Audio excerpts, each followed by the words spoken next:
Welcome back to Born to be a Sports Agent. Today, I have Amber Burdge here, who is the Interim Athletics Director at New Mexico State. And we're going to focus on the evolution of college athletics. So, Amber, I guess really my first question to you is, since you began your career in college athletics, okay, Mhm. what are the major shifts that you've seen in the role of student athletes, especially with NIL and the transfer portal completely changing, the landscape? Well, first of all, thank you for having me. This has been a wild roller coaster in athletics. There's been so much change that has taken place for the student athletes, for the administrators, for everyone in college athletics. But when you're looking specifically at the transfer portal and NIL, you're no longer seeing student athletes that are coming to an institution their freshman year and staying through the 5 to play 4 and actually developing with that coaching staff and with that development staff, your student athlete development staff, your academic staff, your athletic training, strength and conditioning staffs, who were getting to know those student athletes for that 4 year, 5 year period that they were previously there. And for us, when you look at the fan perspective, the fans are no longer getting to know those student athletes throughout that same time period. It's more of a transient nature. Really, with NIL and with the collectives being what they are right now, it has become more of a transactional nature. Yeah, so how do you as an AD though make sure that the fans do get to know your student athletes, even if they're only there for a 1 year period? Yeah, that's something, here at New Mexico State, we have, I believe we're doing over 4,000 hours of community service on a year in, year out basis across our athletic department. So we've maintained that consistent number for several years now. And Okay. so being able, obviously minus COVID, but being able to say that we have such a high level of community service, community involvement, Mhm. that's one of the ways that our student athletes have got to know the people in the community here in Mhm. Las Cruces. But then, we also have a lot of connectivity with some of our support groups. So our goal line club with football, our sixth man club with men's basketball, side out club with volleyball, they do events where, yes, we are fundraising, but they're also getting an opportunity to interact with the student athletes, to get to know the student athletes. I mean, Six Man Club put on an excellent senior day for all. I mean, we had 9 graduating student athletes on our men's basketball program.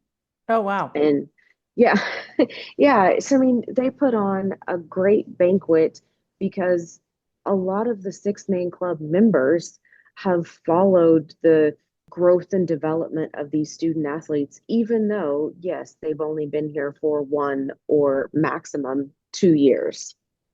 Okay. So let me ask you this. How has your job in athletics, and I realize you're the interim athletic director, changed in the last decade?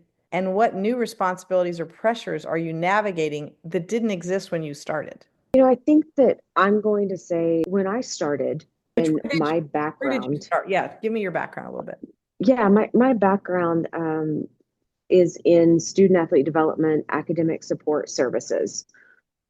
So I got started at Cleveland State, went to Texas A&M Corpus Christi, Stephen F. Austin. I did take a short stint, 4 years out of Division I athletics, and I was the athletic director at Neosho County Community College. So I Okay. had a little bit of time in JUCO Mhm. before I came back to Louisiana Tech and spent 8 years there before I came here. you know. But during that time, we've seen very few athletic directors come from the student athlete development or academic support side of the house. Oh, okay. And there's always been an emphasis on fundraising. And I think that that has stayed the same.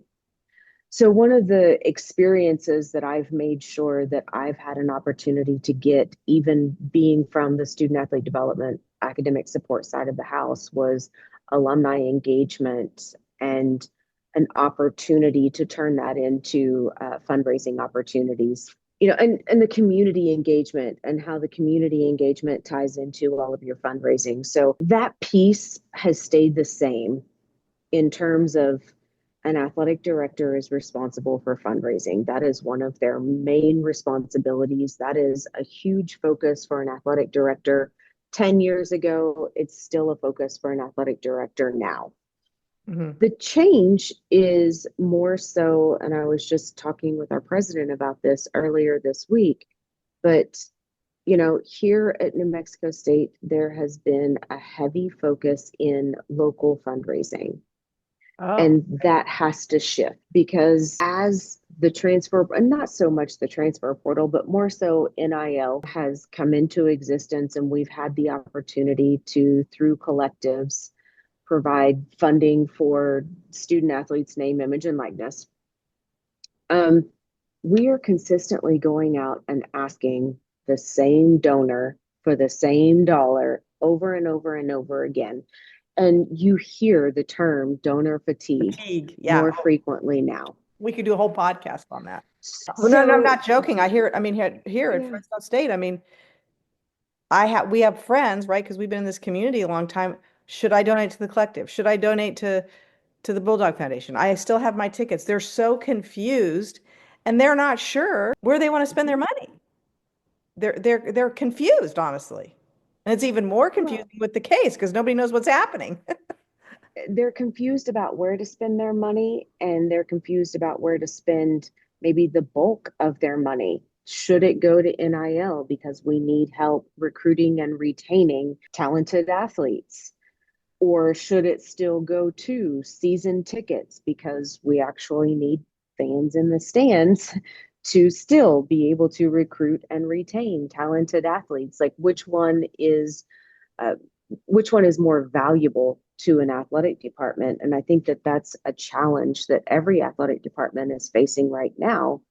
But really, the transition for an athletic director is, how do you take fundraising outside of what it has traditionally been known as? And how do you find alternate revenue generation modes?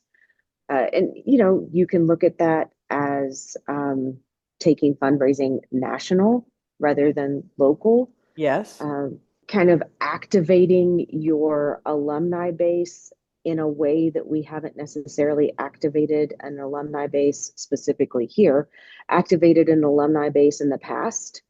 And we're trying to find out, okay, hey, if you've never been a season ticket holder, would you consider being a season ticket holder? If you're not going to consider, we have we have alumni who live all across the United States, and it doesn't make sense for some of them to be season ticket holders if they're not going to make it to any of our games. Right. So, what avenue then do we provide for those alumni to still become engaged and to provide support for our programs? So, identifying different ways that we can engage our alumni and give them an opportunity to support our programs in a way that makes sense for them. Have you asked them, like, how would you like to be involved? Or are you guys just kind of starting that? Like, if you ever just asked them, like, how would you like, we need help. Like, how would you like to help? What does help look like to you Locally, yes, we've asked those questions. We've asked those questions more locally than we have nationally. nationally? And yep, I think that we're working with our alumni association to figure out exactly what does that ask look like, Yeah. and how do we categorize that information once we receive it.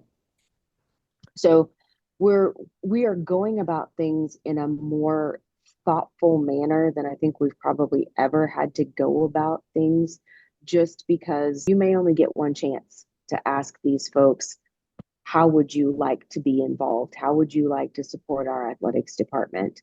Mhm. And so you don't want to waste that ask on something that wasn't thoughtful and something that's not going to produce exactly what you need to provide the new revenue generation avenue that you're looking for. Yeah, because I think, some people I know like here, they have a whole new turf and they're putting all kinds of sponsors on the field. Like because that was something they never did, I guess. Yeah. So they're We actually just announced that we are putting Nucinda on our football field. So it's a 5-year deal that we just entered yeah. into. Our multimedia rights partner, Van Wagner, helped us with this deal. And, we have white sands on our basketball court, but now we're going to have it on the football field. Yeah, so that seems to be, at least that's the shift I see, at least in college football, because if you're on the TV, they can see the field, the whole game. So that Mhm. should have quite, I mean, I would think that would have quite a bit of value, honestly, as long as you don't have a conflict. I mean, what's your take on that? No, those are definitely opportunities that we have been exploring, Mhm. but it has been since 2011 Mhm. that we've done a study that really shows in depth the number of eyes that are on our programs and the different media platforms that we can be viewed from. So now that we're in Conference USA and we've been in Conference USA for 2 years, we need to go ahead and do that study again so that when we are out speaking to a new senda, to a White Sands credit union, Mhm. that we have up to date and accurate information to show them about the number of eyes that are on our program on the TV watching our football teams play, and the different platforms that you're going to be able to view their logo Mhm. on our field, on our court, on our, wherever else it is that we're able to place their logo because that is where we are now. Yeah, or you could get the play that goes on for decades because it's some amazing play and there's your logo. I mean, seriously, I mean there's plays Mhm. like that, at least in football and basketball, right? They get repeated every single year. So, okay, my last question to you is at New Mexico State, how do you balance staying true to your program, identity, and values while adapting to the national trends that are reshaping Division One athletics? I think that is staying grounded in knowing who you are. So first of all, you have to know who you are, and we're a land grant institution. So what Okay. does a land grant institution stand for? And that is enhancing the lives of our students and our community. Okay. Well, how do we still enhance the lives of our students and our community while still paying attention to this national landscape and making sure that we are on the forefront of everything that is happening and not letting any of it pass us by? And that's really a collaboration with campus because, we have a we have an amazing campus. We have amazing faculty on this campus. Our administration is great on this campus. We really need to better, I guess, optimize. Yeah, better optimize the opportunity to collaborate with all of the different groups across our campus.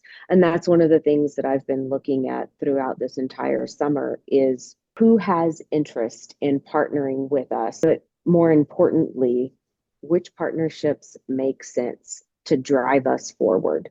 When we're talking at Conference USA, we're listening to what other schools are doing. Right. And, there's one school in our conference and they're collaborating with attorneys and they're collaborating with, business companies outside of their campus. Mhm. But there's another school within our conference that was achieving the exact same thing by working with their general counsel and with their college of business. Right. So I've Yeah, been that, working, there you go. yeah, working with our college of business and identifying, what makes sense, bringing in our college of business to work with our multimedia rights partner and identifying are there opportunities for us to, really enhance the deals that Van Wagner is able to make Mhm. by involving our college of business, right? And making sure that, we have one partner with Van Wagner who is a graduate of our College of Business. Mhm. So making that connection so that that partner is able to come back in as one of the featured speakers in the fall for the College of Oh, Business, because they want to be able to speak to those students that are in the College of Business right. about their experiences that they've had out in the corporate world, right? And that has nothing to do with athletics, but I needed to make that connection for them. Absolutely. So Plus, making those connections that make sense, that enhance not just our athletics department and our student athletes, but enhance New Mexico State overall. yeah, I find students to be so inspiring, honestly. They have some great ideas because they're not working in it, some of them. Some of them maybe in your master's program are maybe working in the corporate world, but they have great ideas that, we're in athletics, so you just kind of sometimes forget that, oh, yeah, that's a really good idea, even though it's from this world over here. So I think I love students. What about the House case? We haven't talked about this, but is New Mexico State going to opt in?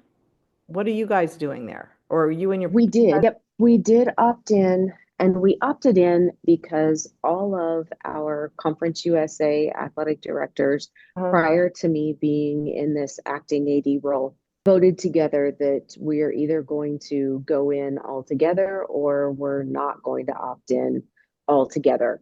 So that was out there, and that was, once there became an opportunity to opt in, that was something that we as Conference USA did together.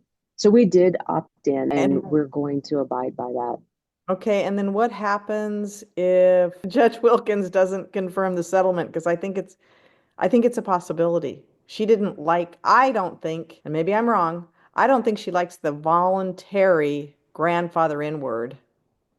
She's okay with grandfathering in, but not the word voluntary. So, as an athletic director, why do you think the compromise was we're going to voluntarily grandfather in spots?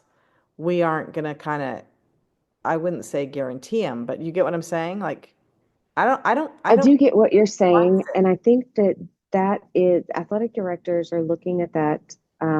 At least I know I am from a budgetary standpoint. that's what I thought. Okay.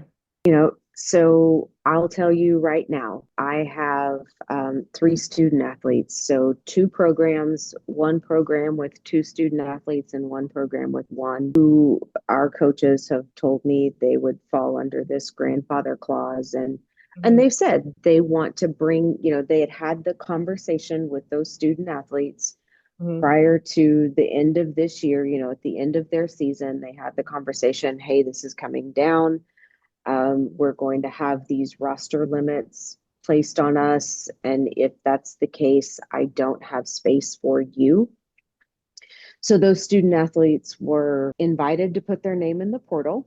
However, they were told if the roster limits are not a part of this house settlement, or if the roster limits change, because for one of these sports, this conversation took place much earlier this year. Hmm. If those roster limits were to change, you are you still have a place on this roster. Okay. We do want you to come back. We would want you to take your name out of the portal and stay with us. Hmm. So, with the grandfathering in opportunity, I knew immediately those two student athletes that I was referring to specifically, they wanted to come back. Their coach wants them back. So we would have them in and they would be our designated, student athletes.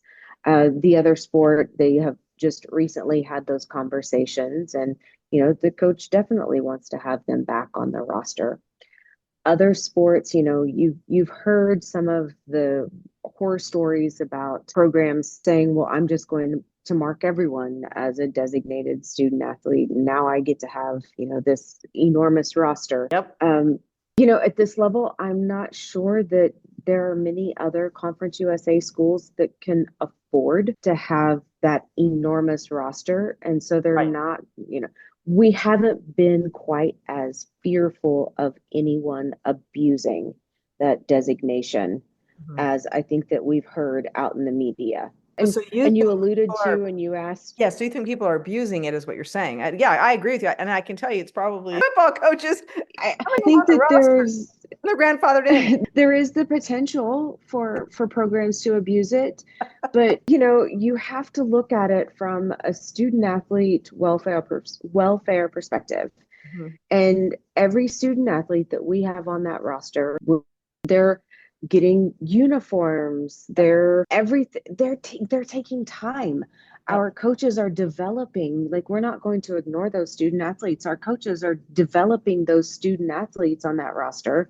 Right. So if we were to have 150 student athletes on a football roster, do I have enough coaches available to provide them the development that they need? Is our weight room big enough that they would all be able to get in at the times that they need to get in? The nutrition that we're providing, Yeah. does that increase the amount of nutrition that we would be providing? So that's going to impact in a negative way our budget, right? So we have to be very cognizant of those things. And so we have less fear that they're, or concern, I would say, less concerned that our coaches are going to abuse it, and maybe that other coaches in our conference are going to abuse it. Yeah, that makes sense. Even do you have enough lockers in the locker room for 140, let's say, football players? Think about that. We don't. Yeah, We I have know. I a think a lot of brand new people locker don't. room that is All of those things. So, are there any questions I fine. didn't ask you that you want to talk about?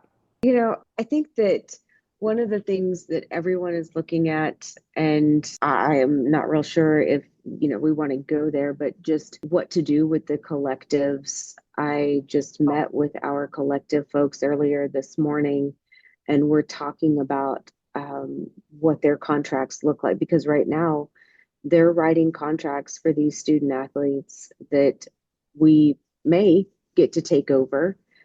You alluded to earlier what happens if the House case is not signed. And I think that I saw in College AD that chaos would ensue. And then, that's what would happen if the House case was not signed. Because for us, we've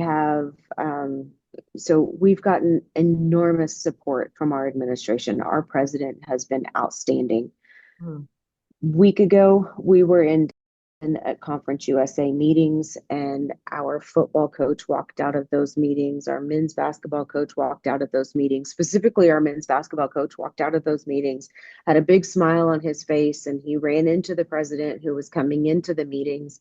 And he told our president, I think we're ahead of where some of our conference schools are right now because of the planning and the preparation that we've done, and the involvement that we've involved our coaches in a lot of these conversations to make sure that they're not blindsided with the preparation that we've gone out there and done on their behalf for this House case to be signed. Yeah. So, It sounded like not everyone is in the same place that we're in, so that made, I felt really good that made our men's basketball coach very comfortable and confident to thank the president for the work that he's been doing on his behalf yeah. to make sure that he's supported and we're able to go out and compete in this landscape. Yeah. Well, the interesting part is if she confirms the settlement as is, the way they did it with the voluntary grandfathering in, and you do have a collective, which a lot of schools like in Conference USA and Mountain West, they're keeping their collectives, okay? But then everything over $500 is going to be subject to review by Deloitte, and there has to be a valid business purpose. So the deal that you enter into, unless, it's going to be questioned unless it has a valid business purpose. And I think a lot of them, frankly, don't have a valid business purpose. They have to do something for the money, not play a sport. So there's some confusion. I mean, my concern from the beginning was that because if a booster contributes to a collective, a booster is anybody who contributes over $50,000 over their lifetime, which is most boosters, right? Okay. If they're contributing to the collective and the collective's doing a deal with the player or an athlete and it's over $500, there has to be a legitimate, valid business purpose. And I think that's going to be problematic for most deals. I think they said like 80% of the deals wouldn't have passed muster, right? So that's a concern. Now, hopefully, collectives have put something in those deals that say, by the way, if this goes through, it's going to be subject to review. So this might not be valid. And then the remedy is to renegotiate it. All right. But I think that's another scary, it depends on how your collective dealt with that legally. You know what I mean? In the contracts. What a lot of departments are doing is they're just bringing it all in-house so they can avoid the scrutiny of, they're doing it under the revenue share and they've front loaded Yeah, the. and there's probably not a Conference USA school that's going to reach the $20.5 million cap. So, they're actually leaning a little more toward not keeping their collectives for the most part. Most of the schools that we've seen are not keeping their collective and they're bringing everything in-house. In-house. There have been a couple that have come out and said, yes, we will keep our collective, but they've obviously been able to identify legitimate business purpose for their deals. And we do have a good number of legitimate business purposes for our deals. And we feel confident that we would be able to go one way or the other. I think that the nice benefit that we have is that we're working closely with our collective and we're talking with our collective on at the very least a weekly basis to That's make good. sure that the right hand knows as much as we can know what the left hand is doing and that as much as within the rules we can know and that they but anyway so we're working with them to make sure that the steps that we take and the steps that they take are still in alignment with what we're able to carry out overall if the case is signed and if the case is not signed. And then how about your women's sports? How are they doing in this space? Do you know? Or how, and Title IX, that's another big question for a lot of people. Yeah, there's a lot of other Conference USA schools that have, and this is something we talked about last week. Everyone has developed a formula where upon which they're distributing or they intend to distribute the revenue share or internal NIL on their campus. So our women's sports are included in that. Mhm. And, we've got a few factors that are playing into it. But, the reality is our women's sports are not getting as much as football, men's basketball, but that's what the formula dictates. Right, I agree. Yeah. So yeah, we're using a formula that makes sense. And when you talked about staying true to your identity and staying true to your values, that's a piece of it, is that we're making sure that our formula is also true to our values and who we are as an institution. Um, However, we are also having to actually be cognizant of our Olympic sports and our women's programs and making sure that our women's programs can compete. Right. So where is this money coming from though? The revenue. What if a department has revenue but no profit? Because I feel like there's a lot of departments that don't have a profit. They have revenue, but there's not a positive cash flow. I think that you're absolutely right. The majority of departments do not have a profit. Yeah. So that's exactly where we fall.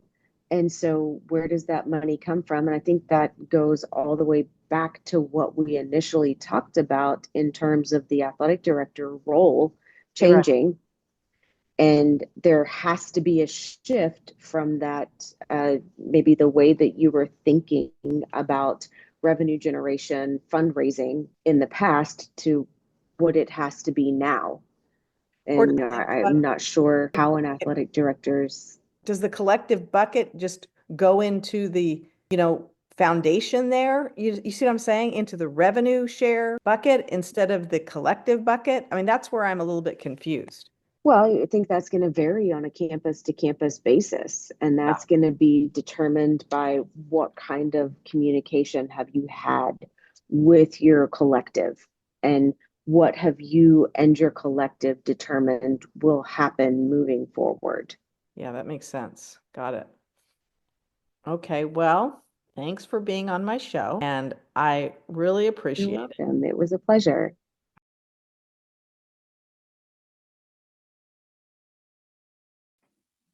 Thanks for tuning in to Born to be a Sports Agent. If you enjoyed this episode, be sure to subscribe and share it with someone navigating the world of college athletics or professional sports. If you want to land the job of your dreams and protect yourself contractually once you do, visit my website at jillmcbridebaxter.com to join my email list and get exclusive access to my proven tools and strategies for coaches, athletes, and sports professionals. Whether you're climbing the coaching ladder, negotiating a new role, or navigating NIL, I'm here to help you succeed with protection. See you next time.